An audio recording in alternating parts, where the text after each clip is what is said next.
वरहमतुल्लाहि वबरकातुहू। 10th class chemistry chapter number 10। आज जो टॉपिक है वो है properties of basis.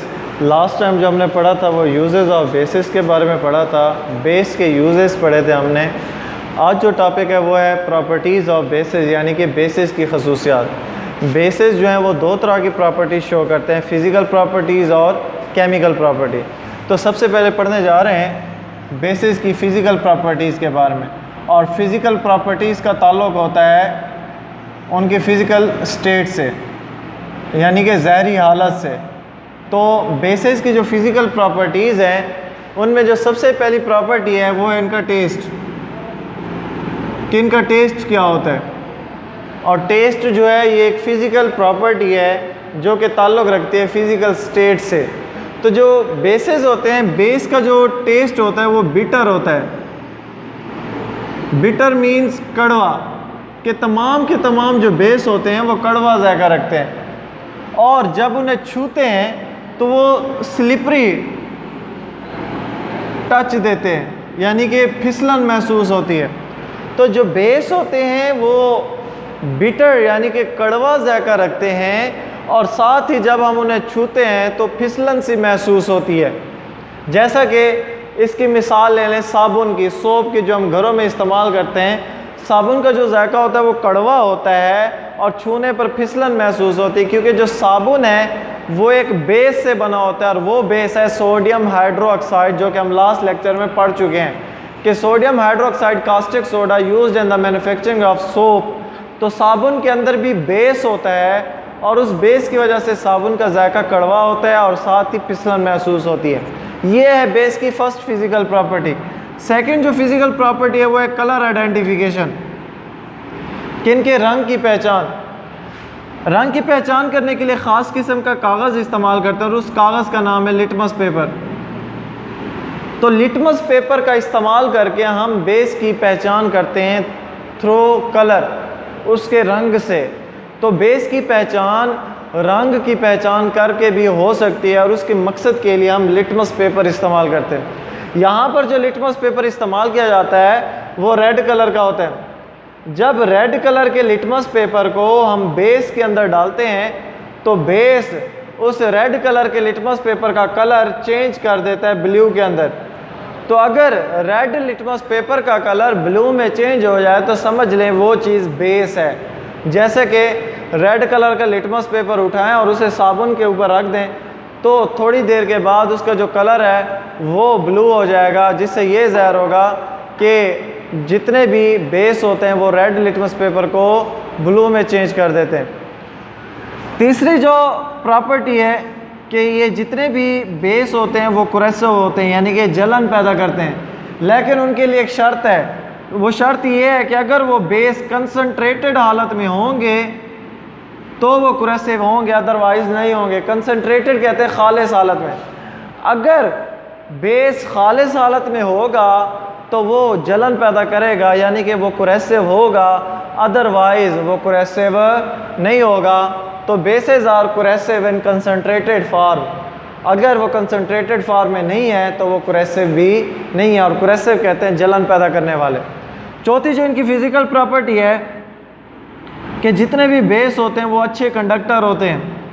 Conductor means उसमें से हीट भी पास हो जाती है और इलेक्ट्रिसिटी भी पास हो जाती है। तो ये चार physical properties of bases. First physical property is all bases have bitter taste and they give slippery touch. दूसरा, they change the red litmus paper into blue. तीसरा, they are corrosive only in concentrated form. और चौथा, they are good conductor of heat and electricity in any form, चाहे वो concentrated form में है या dilute form में है, किसी भी फॉर्म में वो इलेक्ट्रिसिटी को पास करने देता है। फिर उसके बाद हैं केमिकल प्रॉपर्टीज़ ऑफ बेसिस। और केमिकल प्रॉपर्टीज़ का ताल्लुक़ होता है बेस की कंपोजिशन से। केमिकल प्रॉपर्टीज़ भी कह सकते हैं या केमिकल रिएक्शन भी कह सकते हैं। तो केमिकल प्रॉपर्टीज़ का ताल्लुक़ होता है बेस की कंपोजिशन से, या केमिकल प्रॉपर्टीज़ को केमिकल रिएक्शन भी कह सकते हैं। तो इस केमिकल रिएक्शन में बेसिकली आपको पहले भी बताया था केमिकल रिएक्शन एक ऐसा प्रोसेस है जिसमें बेस को चेंज किया जाता है किसी नए प्रोडक्ट के अंदर, और उस प्रोडक्ट की जो प्रॉपर्टीज़ होती हैं वो बेस से टोटली डिफरेंट होती है। इस किस्म का जो रिएक्शन है वो केमिकल रिएक्शन कहलाता है। तो बेस के जो केमिकल रिएक्शन है वो 3 तरह के हैं जो आपकी बुक में डिस्क्राइब किए जा चुके हैं। तो फर्स्ट जो पढ़ने जा रहे हैं,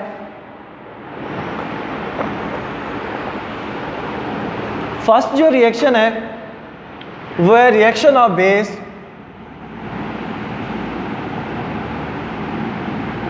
विद एसिड, के बेस का रिएक्शन एसिड के साथ। अब जो फर्स्ट रिएक्शन है बेस का, वो बेस का एसिड के साथ है। इसमें होगा क्या कि बेस को जब एसिड के साथ रिएक्ट कराएंगे तो बेस जब एसिड के साथ रिएक्ट होगा तो उस नतीजे में एक नया प्रोडक्ट बनेगा, और उस प्रोडक्ट की जो प्रॉपर्टीज़ होंगी वो बेस से टोटली डिफरेंट होगी। इसलिए इस प्रोसेस को केमिकल रिएक्शन कहते हैं। तो जब बेस एसिड के साथ रिएक्ट करता है, कोई भी बेस किसी भी एसिड के साथ जब रिएक्ट करता है तो नतीजे में 2 प्रोडक्ट बनते हैं। एक प्रोडक्ट बनता है साल्ट और दूसरा प्रोडक्ट बनता है वाटर, और इस प्रोसेस को नाम देते हैं न्यूट्रलाइजेशन रिएक्शन का। Neutralisation reaction. न्यूट्रलाइजेशन रिएक्शन क्यों कहते हैं? क्योंकि इस प्रोसेस में जो बेस है वो एसिड को न्यूट्रल कर देता है। कैसे? जब बेस एसिड के साथ रिएक्ट करता है तो इस नतीजे में जो प्रोडक्ट बनता है साल्ट, वो न्यूट्रल होता है। न्यूट्रल मीन्स ऐसी चीज़ जो ना एसिड का किरदार अदा करे ना ही बेस का किरदार अदा करे, वो चीज़ न्यूट्रल कहलाती है। तो इसलिए इस प्रोसेस को न्यूट्रलाइजेशन रिएक्शन भी कहते हैं। मिसाल के तौर पर हमारे पास एक बेस है NaOH, सोडियम हाइड्रोक्साइड। जब इसका रिएक्शन कराते हैं एसिड के साथ तो नतीजे में बनता है NaCl, सोडियम क्लोराइड, और साथ ही बनता है H2O, वाटर। पहले भी बताया है कि जो रिएक्शन होता है वो बैलेंस होता है, तो बैलेंस केमिकल रिएक्शन की इक्वेशन भी बैलेंस होती है। तो बैलेंस केमिकल इक्वेशन बनाने का तरीकाकार यही है कि जो आपके रिएक्टेंट हैं, अगर रिएक्टेंट के अंदर चार्जेस की तादाद सेम है तो जो प्रोडक्ट बनेंगे उनमें भी चार्जेस की तादाद सेम रहेगी। तो दोनों साइड पर प्रोडक्ट और रिएक्टेंट के चार्जेस सेम रहेंगे। जब चार्जेस सेम रहेंगे तो ऑटोमेटिक आयंस की तादाद भी बराबर रहेगी, एटमों की तादाद भी बराबर रहेगी। तो आपका जो रिएक्शन है वो बैलेंस होगा और जो इक्वेशन है वो भी बैलेंस होगी। अब सबसे पहले जो सोडियम है, सोडियम पर +1 चार्ज, हाइड्रोक्सिल पर -1, H पर +1, क्लोरीन पर -1। एक रिएक्टेंट का पॉजिटिव दूसरे रिएक्टेंट के नेगेटिव के साथ रिएक्ट करेगा, यानी कि सोडियम क्लोरीन के साथ तो बना देगा NaCl। हाइड्रोजन आयन रिएक्ट करेगा हाइड्रोक्सिल के साथ तो बन जाएगा H2O। तो ये रिएक्शन कहलाता है न्यूट्रलाइजेशन रिएक्शन, क्योंकि इसमें जो प्रोडक्ट बनता है वो न्यूट्रल होता है। अगर NaCl को देखा जाए तो NaCl में सोडियम पर +1, क्लोरीन पर -1, दोनों की तादाद सेम है चार्जेस की, तो एक दूसरे को कैंसिल कर देते हैं। जो प्रोडक्ट बनता है वो न्यूट्रल होता है, ना ही वो एसिड का किरदार अदा करता है ना ही वो बेस का किरदार अदा करता है। तो ये है first chemical reaction of base. Second है reaction of base with ammonium salt. तो बेस का रिएक्शन अमोनियम साल्ट के साथ। अमोनियम साल्ट होते क्या हैं? जब भी ammonium group, ammonium ion group react करेगा किसी भी नॉन मेटल के साथ, तो जब अमोनियम आयन रिएक्ट करेगा नॉन मेटल ग्रुप के साथ तो नतीजे में जो साल्ट बनेगा वो कहलाएगा अमोनियम साल्ट। तो ammonium salt consist of ammonium radical and other non metal group. वो नॉन मेटल ग्रुप हैलोजन भी हो सकता है, वो ऑक्सीजन फैमिली से भी ताल्लुक़ रख सकता है, कार्बन फैमिली से भी, नाइट्रोजन फैमिली से भी ताल्लुक़ रख सकता है। तो जब भी कोई अमोनियम रेडिकल किसी भी नॉन मेटल के साथ मिलेगा तो नतीजे में जो प्रोडक्ट बनेगा वो अमोनियम साल्ट कहलाएगा। जैसे कि हमारे पास एग्जांपल है, जब वो अमोनियम रेडिकल का रिएक्शन कराया जाता है क्लोरीन के साथ तो नतीजे में जो बनता है वो अमोनियम क्लोराइड। तो ammonium chloride is ammonium salt. अब इसी अमोनियम साल्ट का रिएक्शन कराना है बेस के साथ। तो जब भी कोई बेस अमोनियम साल्ट के साथ रिएक्ट करती है, तो जब भी कोई बेस अमोनियम साल्ट के साथ रिएक्ट करेगी तो नतीजे में जो चीज़ बनेगी, सबसे पहली जो चीज़ बनेगी वो है साल्ट, के साल्ट बनेगा, साथ ही वाटर और साथ ही अमोनिया गैस रिलीज़ होगी।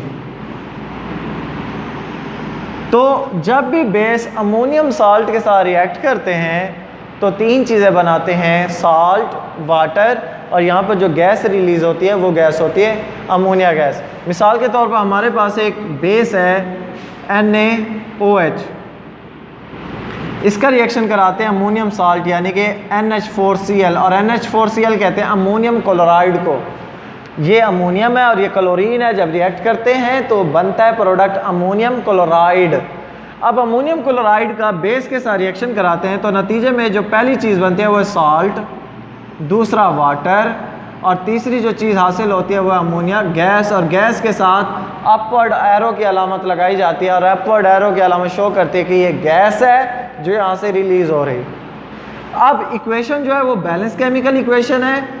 रिएक्टेंट के चार्जेस देख लेते हैं। रिएक्टेंट में जो फर्स्ट रिएक्टेंट है वो NaOH, NaOH में सोडियम पर +1, हाइड्रोक्सल पर -1, अमोनियम पर जो चार्ज होता है वो +1 होता है, क्लोरीन पर -1। तो रिएक्टेंट के चार्जेस सेम है तो वो इजीली रिएक्ट कर सकते हैं। होगा क्या, एक रिएक्टेंट का नेगेटिव दूसरे रिएक्टेंट के पॉजिटिव के साथ रिएक्ट करेगा, मींस क्लोरीन सोडियम के साथ, तो बन जाएगा NaCl। और जो NH4OH है, NH4 अमोनियम आइन, ये रिएक्ट करेगा हाइड्रोक्सल आइन के साथ तो बनेगा NH4OH। और NH4OH को कहते हैं अमोनियम हाइड्रोक्साइड। और अमोनियम हाइड्रोक्साइड एक वीक बेस होता है। वीक बेस होने की वजह से ये ख़ुद को इस हालत में स्टेबल नहीं रख पाता, तो ख़ुद को स्टेबल हालत में लाने के लिए ये NH4OH टूट जाता है और टूट कर दो चीज़ें बनाता है, वाटर, NH4 में से एक हाइड्रोजन OH के साथ अटैच हो जाएगा और बन जाएगा H2O, और बाकी नाइट्रोजन के साथ 3 हाइड्रोजन रह जाएंगे और वो शक्ल इख्तियार कर लेंगे NH3 की। तो जब भी कोई बेस अमोनियम साल्ट के साथ रिएक्ट करते हैं तो 3 प्रोडक्ट बनाते हैं, salt, water and ammonia gas. बाकी रह गया एक केमिकल रिएक्शन और बेस, वो इंशाल्लाह कल पढ़ेंगे। अल्लाह हाफिज़।